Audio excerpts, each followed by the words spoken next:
Hello, everybody. This evening, I'm going to talk about the changes for the mother and for her baby in the second and third trimesters of pregnancy, linking together more like we think of as the physical or emotional changes, but especially linking them with the extraordinary vessels, because the extraordinary vessels, and there are 8 extraordinary vessels. Many people only know the midline, which is the yin from the perineum to the mouth, is conception vessel, and from the perineum up the back, over the top of the head and meeting at the mouth is the governing vessel. But there's also the girdle vessel, which is actually a bit how I've got this belt. I'll show you. I've got this belt which comes, basically girdle vessel runs all along the top, the bottom of the ribs. So it's linked, the top part is the diaphragm, and it's this whole area like a girdle, and it also connects underneath at the level of the perineum, and that's the girdle vessel. It's very broad, and it is kind of what it says, the girdle, holding everything together and emotionally.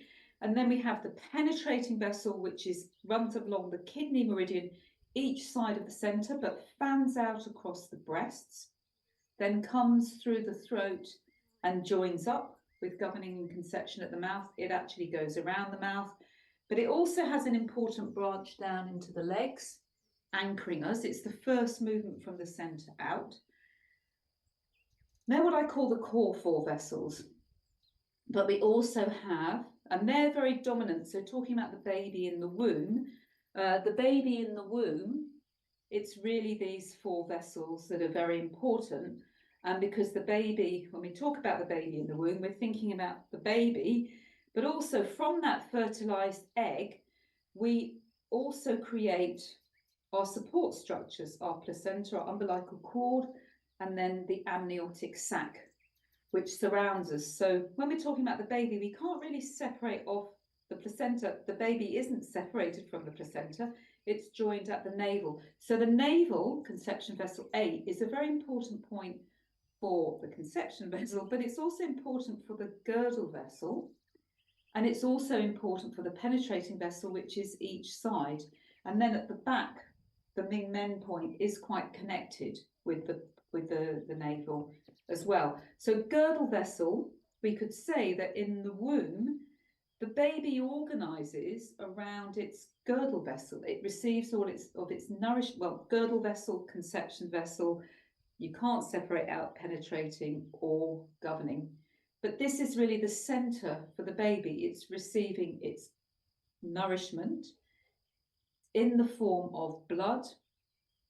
Now, blood, as we know in Chinese medicine, it's more than just blood that flows in the blood vessels. It's a whole quality of nourishment, physical and emotional. And so the baby in the womb, directly into its center, via the placenta, which is part of the baby. In many cultures, they talk about the baby, the placentas being the baby's twin. I mean, it's really amazing that the fertilized egg creates not only the baby, but a whole organ that nourishes the baby, and obviously is then nourished by the mother's energy. So the mother is essentially giving the baby blood, but also her ki and her essence, her jing. And jing, or essence, is the energy that helps us to grow and develop and pass through the different cycles of our lives. And it flows in 7-year cycles for women and 8-year cycles for men. It's stored in our kidneys, in our energetic kidneys, which are low in our back, and it's circulated through the extraordinary vessels, which is why they are so important. So when we're talking about blood, yes, there are meridians in the 12 meridian circuit that are creating blood. That's the daily circuit. But the overall regulator of blood is the penetrating vessel, the Chong Mai, which in a lot of its pathway follows the kidney, each side of conception vessel in the abdomen, broadening in the chest. And then the penetrating vessel also is in the breasts. And the mother continues to nourish her baby after birth, hopefully through giving her breast milk, which is a transformation of blood, and which is giving her blood and her ki and her essence through her breasts. And for the baby after birth, there's a movement of receiving this blood and this nourishment from the navel to receiving it through the mouth, and then of course the air ki, receiving that through the nose. So for the baby in the womb, these, what I call the core four extraordinary vessels, are pretty fundamental. And the mother is, as I've said, giving her sea of blood, her essence, her ki, which is also, all of our ki is regulated by the extraordinary vessels. So the mother's really giving her essence and her ki and her blood to the baby. So therefore, for the mother also, we need to support the extraordinary vessels. I'll talk about that in a moment. So for the baby, what else do we need to say? This blood is coming from the placenta. And the placenta is being nourished, of course, by the blood of the mother. And so getting physical nourishment, but an emotional nourishment. And the Chinese talked about in the womb, the fetal education. The baby is going through a process of learning, preparing for life outside the womb. And so learning through the mother's emotions, the baby will experience through her blood, her emotions as well. And I think it's important to say to mothers that it's normal, the baby needs to learn. Sometimes mothers feel, oh, I was angry, or I was upset, or perhaps even shocked, or, you know, life continues when we're pregnant, and we have good news and bad news, and good experiences and more challenging and happier days and sadder days. And all of this is helping the baby understand and prepare for life. So if a mother feels angry, to feel, well, that's okay, because I'm teaching my baby about anger, about grief, about sadness, as well as about happiness and joy. Life isn't all sunshine. And so we help support our baby. Obviously, if the mother is extremely depressed, that's a slightly different situation, but she can still benefit from shiatsu and what we're doing. But to encourage mothers to feel, you know, the baby is there experiencing what they're experiencing, and to just be aware, and to obviously to take time when you can and tune in more consciously to the baby, maybe even talk to the baby about what's going on, because the baby is aware, not in the same kind of way as us, but unconsciously they are absorbing everything. So conscious connection with the baby is really important. And in order for the baby to receive this nourishment, we need to support the mother, and then the mother can support the baby. In terms of the baby, other things to do with the baby, well, we're going to be talking about the stepping, or the Chao vessels, the yin and the yang stepping, and also the yin and the yang linking. Now, the yin and the yang stepping are more in the legs. And so we have to remember, in the womb, they are present, and the baby does move their legs, and they even have reflexes. Primitive reflexes start in the womb, so the baby actually might do little kind of stepping movements, but obviously they're not that dominant. The baby can't really go anywhere, and they're just kind of preparing for life outside. So the stepping vessels, which actually, when we're born, help us to make our adjustments to lots of things changing in the present moment, for the baby, well, their environment is pretty constant. The temperature is the same, the feelings are similar. I mean, yes, they're absorbing the emotions of the mother, but not in quite the same way as the mother. They don't have a direct link with the outside, and so their world is much more stable than after birth. So there's less adjustment. There's still some, but less. And for the linking vessels, they're more in our arms. And again, the baby, well, their world is very contained. They can't go off into space. They can't really open their heart to other people apart from through the mother. So again, the linking vessels are there in their early form, but essentially the babies tends to have their hands together. So those of you who work with the extraordinary vessels know that each vessel, as well as having its pathway, has a point that regulates it. And the points are either in the hands, the points more related to the heart, or in the hands. So the baby is really basically keeping their hands together. And so they're not opening up the linking vessels, which we'll see in a moment for the mother, but also their feet are connected more into their pelvis, because of course they're not in this position, they're in the fetal position, so their feet are connected to their pelvis. So everything's quite contained and gathered around what I call the core four: the do, the rein, the chong, and the dai. Other things that are important for the baby, so I mean, movement though is important, maybe not so much of the arms and the legs, but that's why I'm sort of standing here moving. If the mother's static, or especially if she's sat on a chair, her baby's not getting much movement. And movement is important to help to develop the energy flows, but of course, muscle tone and tissue tone.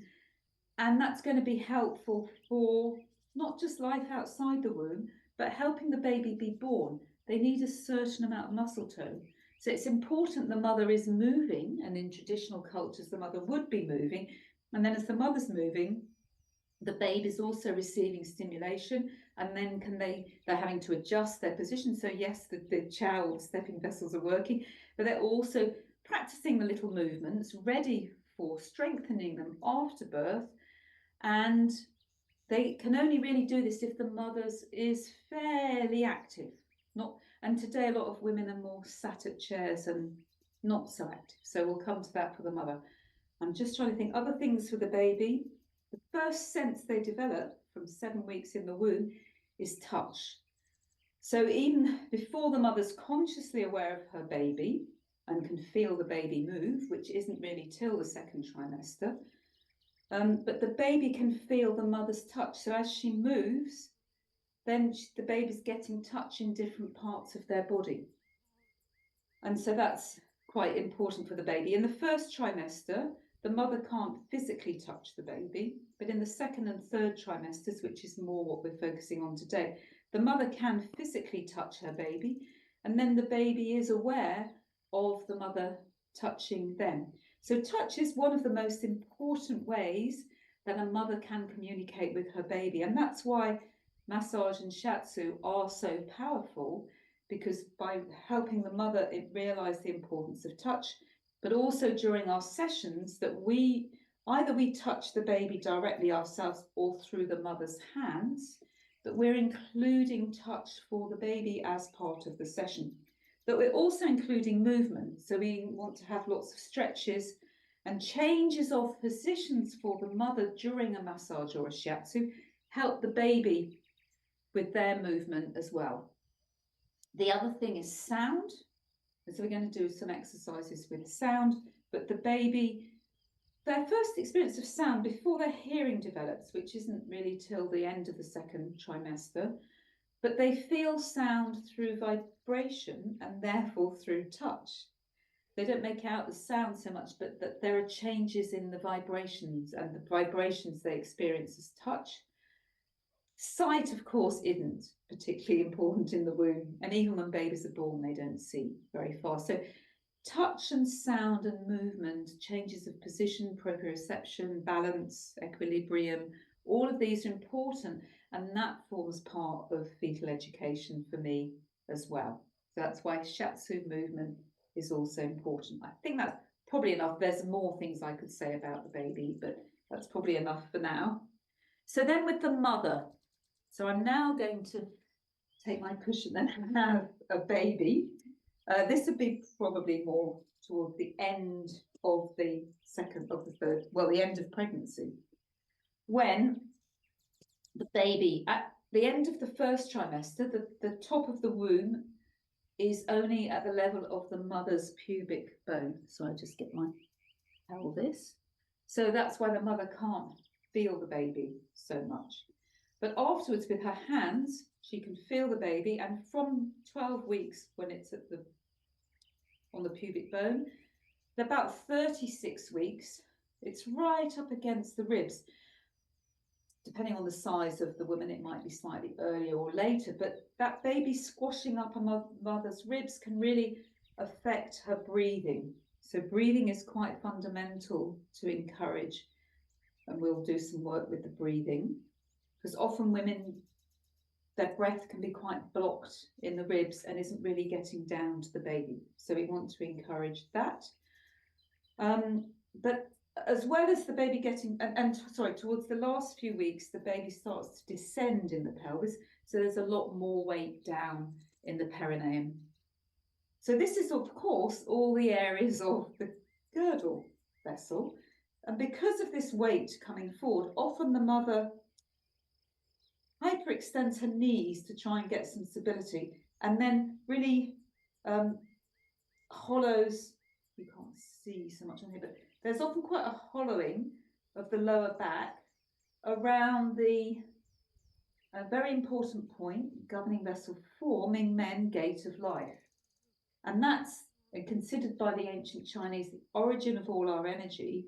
And it's a very important point for all the extraordinary vessels and for the circulation of essence. So if that's blocked in the mother, it means that her energy isn't flowing so well, and therefore nourishing the baby, it will be affected to some extent.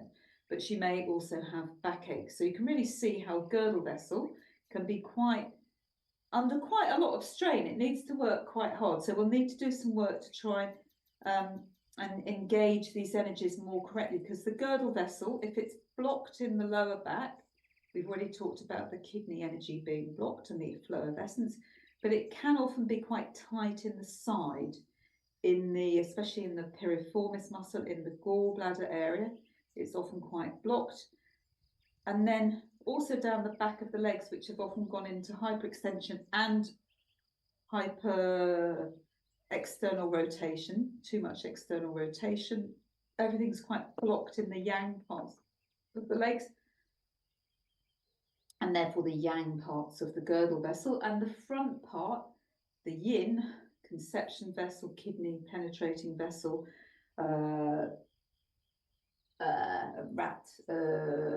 is spleen. Spleen is also linked to the yin linking vessel. And all of these tend to be quite weak along with the perineum. And so then this tends to affect the upper body, especially remembering that the breasts tend to be bigger. So their mother's being pulled forward. So there's a rounding in the upper back. And then that's going to block the flow in the lungs and in the heart. But then the mother's not going to walk around looking at the ground. So she tries to correct by lifting her head up and looking forward, and that blocks the whole of the back of the neck, which then tends to block the shoulders, and these are linked with the linking vessels. So we'll come on to that. So everything's quite blocked. So to really unblock it is first to soften the knees a little bit. Then let the lower back tilt, and in that tilting of the lower back, I'm exaggerating it a bit. You obviously don't want to over tuck, but the tilting of the lower back, you'll feel an engaging of the abdominal muscles and also of the perineal muscles, the pelvic floor. And that's quite important, because then you've got core strength in the girdle vessel, which goes all the way around, which gives support for the conception and the governing. You can see the spine goes much straighter, top of the head, and then all the energies down the spine, governing and conception vessels, start to flow more freely. So the mother is nourishing her baby with her blood, sea of blood, penetrating vessel. Penetrating vessel, with the girdle, but no, I'll add that in with the exercises. With the penetrating vessel, it's following the kidney pathway coming into the breast. I talked about that already. After birth, she starts to nourish her baby, hopefully through her breasts, through the sea of blood. So penetrating vessel, that's the regulator of blood. That's an important vessel to support with the mother during pregnancy. Blood, she's sharing her emotions, as I already mentioned, but also with her blood, she shares, but primarily her heart and her love and her warmth, and the penetrating vessel, also her essence. Penetrating vessel is called the sea of blood. We mustn't forget that it overlaps, it's paired with the girdle vessel. There's a branch up to Ming Men in the lower back, which will help. If that's strong, it helps give the yin support for the girdle vessel. So for the mother as well, because all these changes are going on, from a Western point of view, we talk about hormonal changes, progesterone, estrogen, relaxin, other hormones. That's really the link, again, with the girdle, with the extraordinary vessels, but they also give more laxity in the tissue. So we do need to watch for joints, certain joints, which I'll mention in the movements, so not to overstretch. But now looking at the legs, girdle vessel connects into the stepping vessels. I mentioned bladder and gallbladder. Often the yin meridians are a bit overextended, but the stepping vessels regulate the overall flow of yin and yang in the current moment. So, of course, in pregnancy, every day is a bit different for the woman, and she's having to make lots of adjustments, physically and emotionally. And often many women do lose balance or trip over or hurt their ankles. That's a sign that we need to do a bit more work with the stepping vessels. And so simple things with the stepping vessels are really just, once you've got the core posture, just being really aware of how we walk and how we move so that we can step, maybe even balancing to engage this stepping vessel action, moving backwards and forwards. I'll integrate that in some exercises in a moment, but the stepping vessels are really good. So stepping vessels, their main regulating points are kidney 6 and bladder 62, just below the ankle bone, just standing and moving the heel. But also that's quite helpful in shiatsu to do some of these movements for the ankles to really get the energy flowing in the stepping vessels so that we get that adjustment in the present moment. And that feeds in to gallbladder 29, a point on the hips, which is where the stepping vessels bring the energy from the present moment, from the earth into the girdle vessel to support. So that's a simple version of the stepping vessels. They don't have many points in the pelvis apart from gallbladder 29, a couple of points in the shoulders and the clavicle. But the last point is bladder 1. Now that's quite important for the stepping vessels because that's also change from yin to yang in the current moment by opening our eyes and by closing our eyes. So I often get women to do kind of balancing movements, standing on one leg and opening their eyes, but then closing their eyes and feeling how their body really has to make those adjustments. So I'm talking about the physical adjustments, but of course these physical adjustments in the moment, it's also a way of helping to regulate all the changing emotions, which we talked about a bit before, but there are moments of joy, moments of sadness, moments of, oh, I really love this baby and I wanted this baby, or, oh, I don't know if I can cope. And that just helps to regulate. So simply just putting fingers on the inside corner of the eye, opening and closing, that just helps to bring more of a smooth flow between the yin and the yang energies quite quickly because it's in the present moment. So then the next movements for the mother are really, of course, a lot of changes in her heart. Her heart because of the blood, because of the connection with the baby. So we'll do a movement for that in a moment. But I just want to explain about the linking vessels are more related to our shoulders, and they're about how we can, so that their regulating points are heart protector 6 for the yin and triple heater 5 for the yang. So just in from the wrist fold. But it's really about how we can protect our heart with the yin or be more inwards in our focus, connecting more in to our baby, or more opening out our arms into the space. And we getting right to our fingers and moving these regulating points, but also the image like a bird that we can open into space. And they're really about how we navigate changes over longer periods, even years, longer transitions in our lives. The steppings is more how I'm changing, how I might speed up or slow down or move from one room to the other, talking to one person, talking to another, things in the moment.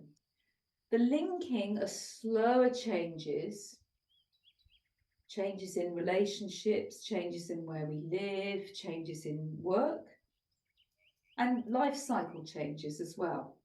And of course, for women in pregnancy, the pregnancy doesn't exist in isolation, and there may well be changes in where the woman lives. Obviously, there's changes in her relationship with her partner, having a baby together. There might be changes in her job. So there's a lot of other changes going on, not just physically in our bodies. So I started with the physical, but think of all those emotional changes, and that's the linking vessels. So now I'm going to take you through a few movements to experience some of these. And I think as we've been standing, we'll start on the ball. So I'll sit on the sideways so you can see the baby. So the ball, when I'm working with clients and we start talking to them, often get them to sit on the ball, because just sitting on the ball, they have to make lots of adjustments, but they're being relaxed. So yes, we're not walking, but we're constantly adjusting. So if you do have a ball to sit on, try it. You're constantly adjusting. You can't just, go off somewhere. You'll start falling off the ball. So you're constantly being connected to earth. And it's a really good way of helping to activate the stepping vessels, the yin and the yang, and really help be in the present moment and regulate the emotions, regulate the connections with the baby. But also, because we're sitting on a ball and we can do circling movements, we're working a lot with our perineum and with our girdle vessel. And it's a really good way of relaxing or releasing some of the tightness on the yang parts, the gallbladder, the bladder, and strengthening the more yin, the perineum and the front of the abdomen. I forgot, with the yin linking, there's also quite an important branch which follows the spleen meridian, so links in with the girdle vessel. So like the stepping vessels link in with the girdle vessel at gallbladder 29, so in fact do the linking vessels, the stepping and the linking, and they also connect with the shoulders. But the yin linking connects with girdle vessel in the pelvis through the spleen meridian. And so if the recti muscles, the six pack, get separated, that's a weakness obviously in the center conception and penetrating, but also in the yin linking. Yin linking, like a bird, that's our center. Not a bird just has wings. Of course, it has a center, a breast, and the legs has legs, but the legs are much lighter in comparison to the rest of the body. So that's really the image that I have for the linking vessels.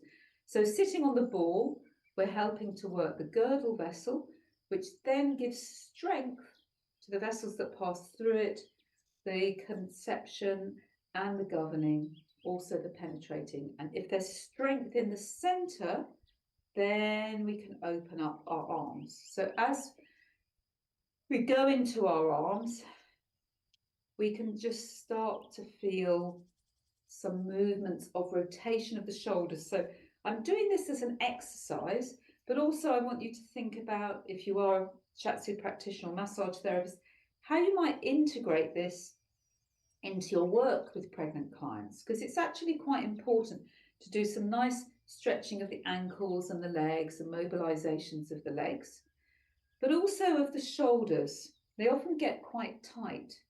And so when we're thinking of our arms as our wings, we have to start with the origin, the shoulder blades. So just doing some nice movements where we actually release around the shoulders, opening up our wings a little bit, opening up our heart a little bit, but not yet going into full extension. So releasing around the shoulders, feeling more the opening of the heart, a little bit of going into space, and then you could do it the other way, just drawing in from space. And as you do this movement, you might want to put your fingers on your trapezius muscle, the top of the muscle in the top of the shoulder, and use your middle finger, perhaps to touch a well-known point, the highest point of the trapezius, gallbladder 21.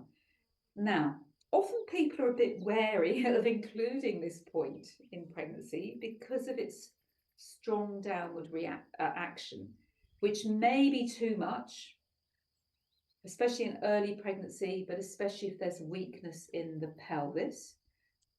But in late pregnancy, encouraging the baby to descend more and prepare for birth can be good. But I find it, you have to see with the woman, but sometimes it's just really good for releasing the shoulder and it doesn't have too much of a downward effect. But if you're doing it by putting your middle finger and rotating your shoulders, firstly, you can't give that much pressure. But secondly, because you're moving, it doesn't have the same downward effect. So that could be something to kind of incorporate a bit in your sessions as well, but also for women to feel that they can release. And this is a point on the linking vessels. So that's also why it's so important, because it's not just on gallbladder, it's on the yang linking vessel. But if that point feels too strong, another point on the yang linking vessel is triple heater 15, which is just behind gallbladder 21. And it has quite a similar action. It can release the shoulder. So we can do a bit of moving around, opening up the shoulders, maybe even circling while we do this. And this is already releasing some of the shoulder. And that's the thing with the extraordinary vessels. They pre-exist the 12 meridians, and therefore they regulate the 12 meridians. And therefore they're made up of lots of different energies. Here we've already touched on gallbladder and triple heater. And now if we start moving our arms more in this kind of way, I mean, even if you're walking, because they also share points, you're moving the arms, but not quite in the same way as a bird. And obviously birds have legs, so there's overlap. But this point I want you to feel now, small intestine 10, if you feel up from the axillary fold in a straight line up under the spine of the scapula, that's small intestine 10. It's also a point on the stepping because, as I say, when we walk, we're moving our arms, but it helps release the shoulder and prepare for flight with the linking vessels. And I find it's often easier to do when we're moving the arm. And of course, then we can do the other side and compare. Forwards and backwards, releasing. Now try to do this opening movement. You might find it's a bit easier, and also its partner, the yin and the yang. So a drawing into the center or an opening from the center out. That's the yin and the yang. But the other part of this is that it very much also, especially the yin linking, is very close, as we've said, in the abdomen. It follows in the spleen meridian, and that's quite close to the kidney, which is part of the penetrating vessel, and there it links to the conception vessel. So it's kind of like an outer layer of support. And it's the same in the chest, because I said the penetrating vessel branches out from the kidney points across the breasts, the penetrating vessel sea of blood, and after birth, the mother doesn't nourish from her womb, but from her breasts. And that's also giving blood, because breast milk is a transformation of blood. And so the mother, as the baby shifts their nourishment from receiving from the navel to the mouth and the nose after birth, the mother shifts giving the nourishment from her womb to her breasts. So the penetrating vessel. And then if you open up, then you're coming into our bigger wings, which are the yin and yang linking. But they kind of connect in the axillary, in the axilla, part one, but also they're both regulating blood, but lymph. And often, well, women at the end of pregnancy have 30 to 40% more circulating blood volume. So it's important in our sessions that we help the body, these physical substances as well as energies, to move. So we want to do some lifting, stimulating the axilla, which the mother can also do after birth when she's breastfeeding the baby. she can stimulate here. So that's very much helping flow both in the penetrating vessel in the breast, but flow through into the arm, where women often in pregnancy and even postnatally have a bit of edema, a bit of swelling, excess buildup of fluids around the wrists. So by lifting the arms up and down, it's helping to improve circulation of the lymph as well as the energies in the linking vessels. And then the next lymphatic vessels are in the elbow, and that's also quite good for working the lymph, but also the linking vessels. And so we can do this more gentle opening of the wings, but emphasizing the movement from the elbow. And then as we're doing this, of course, we can be aware of our hands, but eventually we could feel our heart opening out, and then we open into our hands, and then we do this movement of the hands.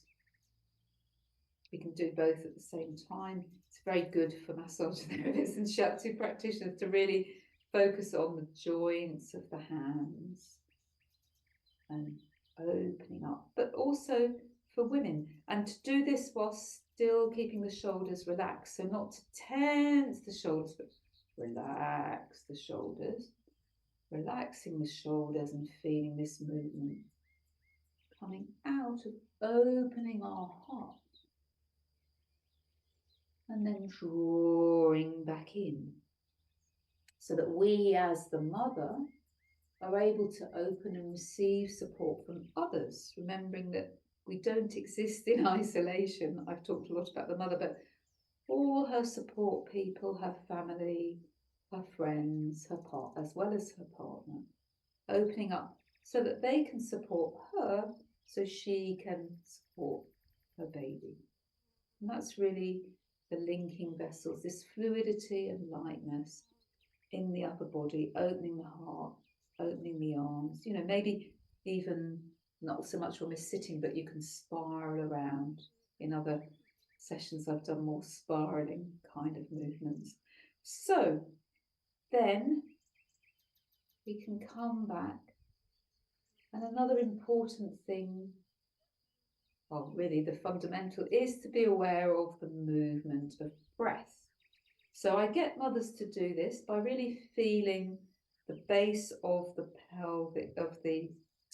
the pubic bone, placing the hand, so where the womb starts coming out of the pelvis, and giving nice support to the bottom here to start with. Because as we said earlier, often the breath can get quite blocked in the chest and it's not really coming down to the perineum. So the mother could start with maybe also having a hand a bit higher up, and really breathing in deeply and allowing the breath to fully come into the body, to breathe as deeply as she can.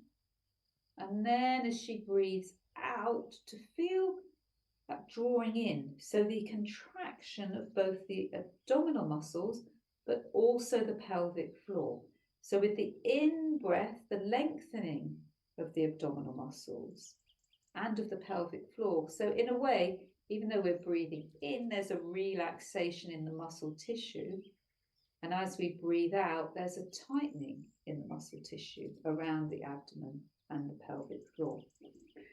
And I often find it's quite nice for the mother, well, firstly, before we do that, if you try, rather than just breathing out, relaxing the jaw, try imagine you're blowing out a candle. And so you purse your lips and really, and you probably find that that helps to increase the contraction of the abdominal muscles and the pelvic floor. So, but you may also be aware of the movement in the back of the girdle vessel.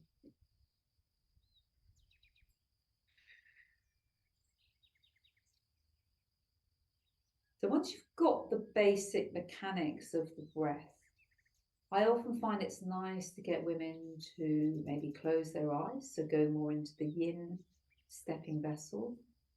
And as they breathe out, they can still blow the breath out, or maybe just breathe normally out, but become more aware of their baby. So on the out breath, feel the abdominal muscles drawing in and the pelvic floor drawing up, and feel like you're really hugging your baby, giving your baby a big hug. And then as you breathe in, giving your baby a bit of space to wriggle around in, to stretch out. And the most important is you're being more aware of your baby.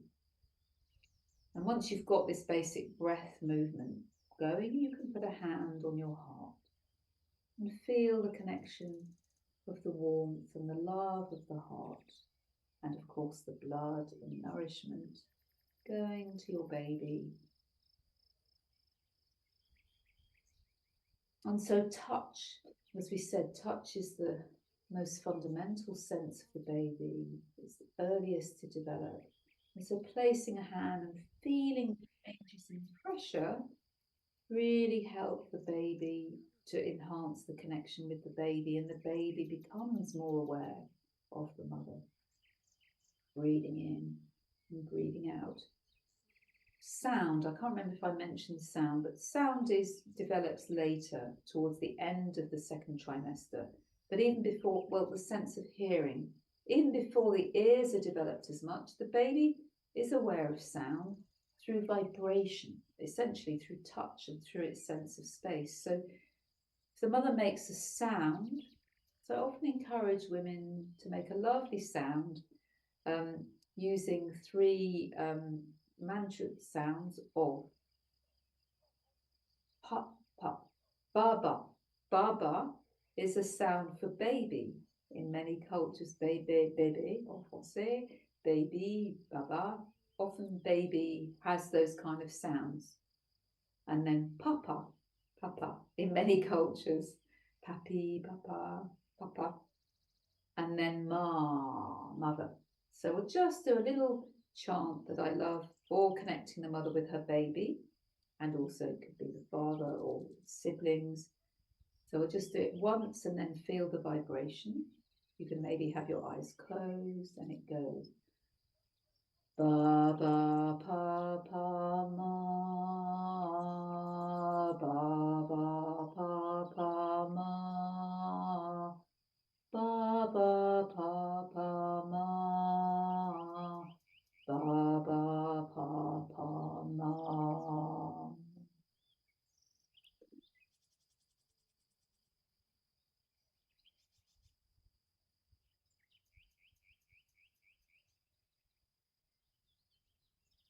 Maybe a nice one. Ma.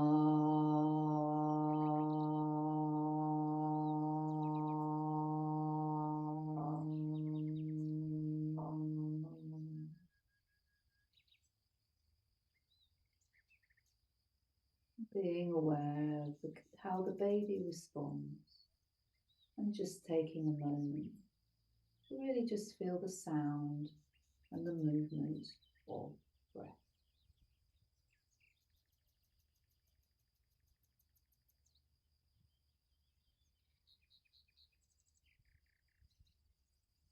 So coming into other positions from the ball, we could just do briefly some of the movements I like for standing.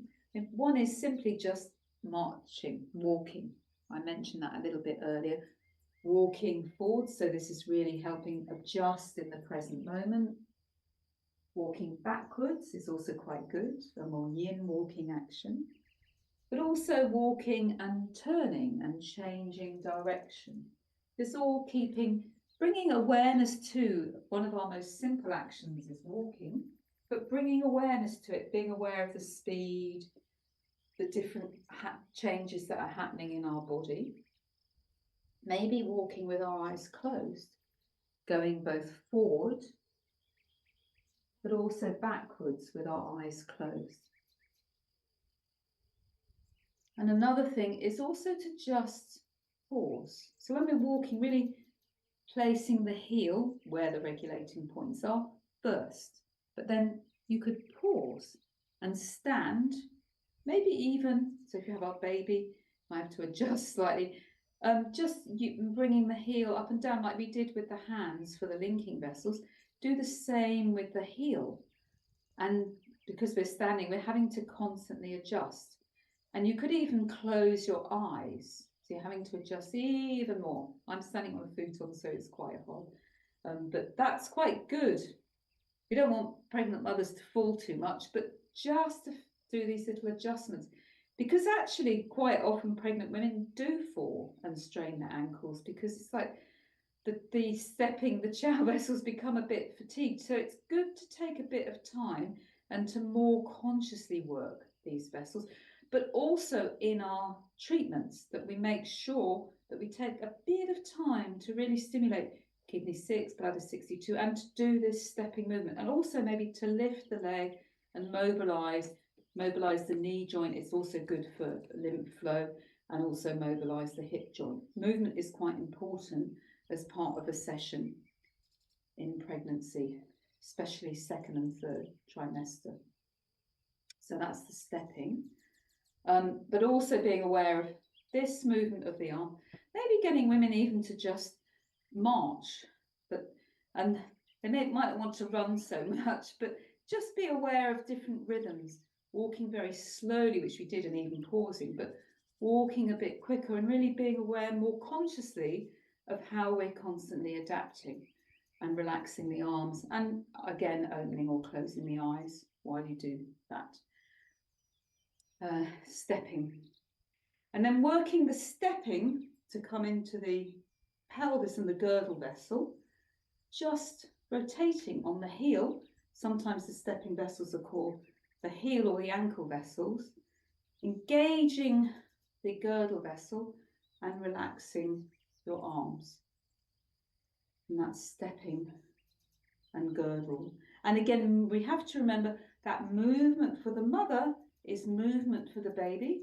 So that's helping the baby in its growth, its physical growth, development of muscle tone and sense of where it is in space.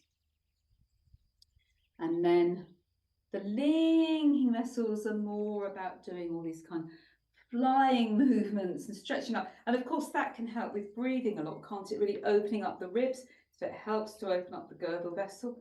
And this nice wing movement, maybe even really feeling flying, and depending on how flexible the mother is, even coming a little bit forward, standing on one leg and moving her arms like a bird flying, just what she's comfortable with doing. But just that awareness of the wings.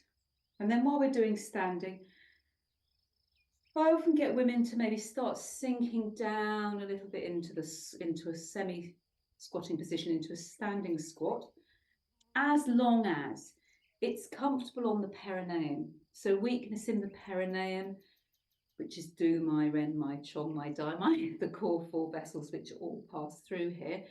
If there's weakness here, which may be expressed with leaking urine, hemorrhoids, this may be too much, vulvar varicosities. But there may also be weakness, again, these are partly due to the laxity in the tissue around the pubic bone. And so again, if doing this, sinking down is obviously putting more pressure on the pubic bone, but also opening it up a bit more. So it's really important the mother feels if this is okay. But for many women, it can be good, and it also especially opens up these blocked areas in the sacrum and in the hips that are often tight in the girdle vessel. And I have had some clients who've actually given birth, so it puts more pressure, but it can make it easier for the baby to come out. So I have had women giving birth in the standing squat position. But also, if women are comfortable, of course, the more you go down into a full squatting position, the more opening of the pubic bone and the more pressure on the perineum. So it's important that women really listen to those parts of their body, and if it's uncomfortable, not to do. But again, I've had many women, including myself, I gave birth to both my children in the squatting position, and then it actually makes it much easier for the baby to come out. And then you can just take your baby or have them on the floor. So, but not all women are comfortable squatting. Traditionally, those positions were used a lot in more primitive cultures where women didn't sit so much. So it's good to have alternatives to those positions, and maybe to practice those positions. So that's another use for the ball. If I'm leaning on the ball, I tend to cover it with a cloth because it makes it a bit more comfortable. Some of my clients have even bought covers for the balls. You can get ball covers. So here, you can just lean over the ball. And this way, it's really amazing for the girdle vessel. It releases off a lot of tension in the lower back, the sacrum, which for me is part of the girdle vessel. It also gives, it's another way of giving the baby more space. So you'll see the baby, see more with the baby starts hanging more, it's got more space. So it relieves tension in the mother's lower back, but it also creates more space. And again, I've had quite a lot of clients giving birth in this position. And so I feel also in terms of the baby's movement and for the mother's back, it's good to encourage women to spend as much time as they're comfortable on a ball. And so I actually quite often include it in my sessions, especially in the 3rd trimester, but even sometimes in the 2nd trimester. And so I'll do a lot of work on the sacrum, working with the sacral points. I might connect with the baby in this position. Obviously, I can't do so much with the legs or the arms, but the neck and the back. And again, I might even encourage women. Sometimes women are more comfortable sat back down on their heels, and sometimes I put a cushion between their legs, and that can be quite a nice way of working. But also in terms of giving birth, this is kind of a bit like, oh, there's the baby's coming through. It's kind of a bit like the squatting position, but not as strong on the knees or on the perineum. So this can be a good way of giving birth. So it's good to encourage women to practice this in pregnancy. And then, of course, one of our more classic positions for working, and we're going to end our session with this as a relaxation, is the side lying position. I'll put my baby back inside. The side lying position, I really like to use a yoga bolster to support the leg because it rolls and you can get some movement for the hip. Again, check that it's okay in the pelvis, especially the pubic bone. And then, of course, we need a cushion for the head. So put the head down, and then if you want to make yourself comfortable, you can pretend that if you're not pregnant, just pretend that you are, or maybe connect with your own pregnancies if you want, or you can sit. But we're just going to do a short relaxation lying on your side, and then you put your leg up on the ball with the knee and the ankle supported. And you can see you can actually rock. I have a lovely technique I like to show that I call rocking the baby, where you can actually enable the mother to rock. The baby's rocking, it helps her connection with the baby. You can feel the sacroiliac releasing, and it's just quite a nice position for the mother to rest in. So if you want to rest side lying, just rest and close your eyes. If you want, you could put your hand on your abdomen and your heart. You could imagine you're pregnant, or if you are pregnant, just enjoy this lovely resting position and absorb all the movements that we've done.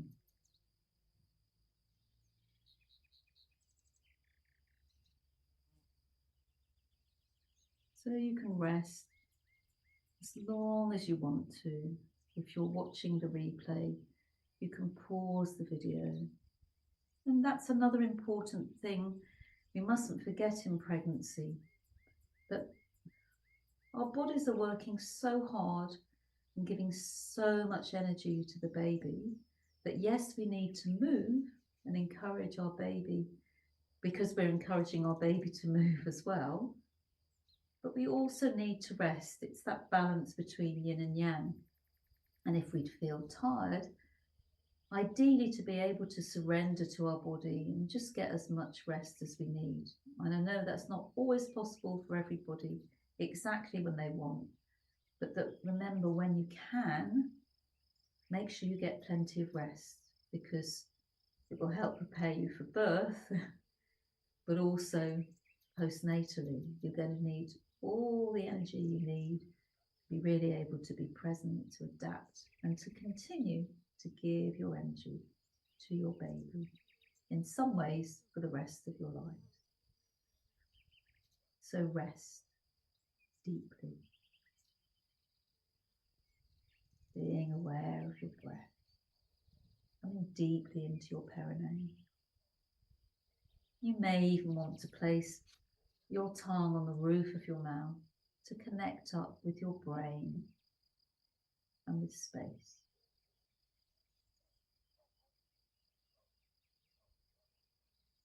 Rest as long as you need. Pause the video, but otherwise I will formally end this video.